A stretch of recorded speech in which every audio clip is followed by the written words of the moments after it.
I'm going to quickly show you how you can create a grading group. Now, when you create a grading group, when you are creating a material or a test or a quiz, you can assign then that grading group to that material or test or quiz. And then those students will only see the materials that they are assigned. It will only allow you to grade then the students that are assigned to that material. So if you had 2 versions of the test, you could assign group A one version of the test and group B the second version. And they would only see the one they're assigned. And then in the grade book, you would only be able to grade based on the material they were assigned, so it won't count against their grade. So to do that, all you have to do is go over to the members in your class, and on the right-hand side, you're going to see this. It says organize members into a grading group, and when you hover over it, it says add grading group. So I'm going to go ahead and click on that, and it's going to pull up my class roster. So I can give this a name. What do I want to call it? I'm going to call this test group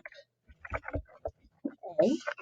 And then I can select which student I want to be in test group A. So I'm going to select Melissa and Vince and Chief Blackhawk into test group A. I'm going to say create grading group. And then to do this again, for maybe the other members of my class, I can hit add grading group.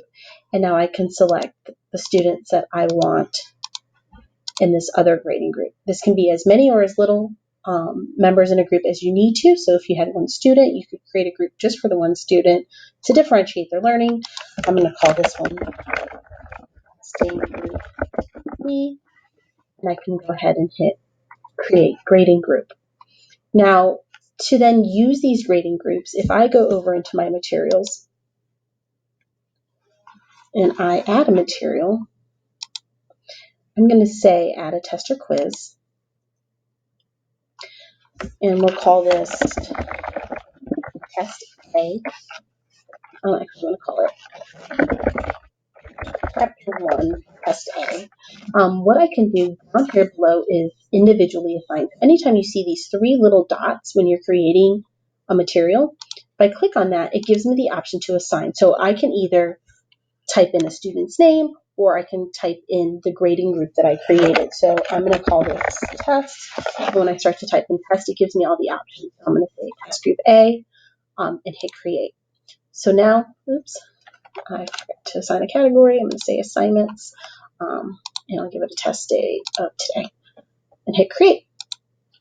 So now only the students that were assigned in my test group A will be able to see this test and take this test, and they're the only ones that will be allowed to be graded on this test.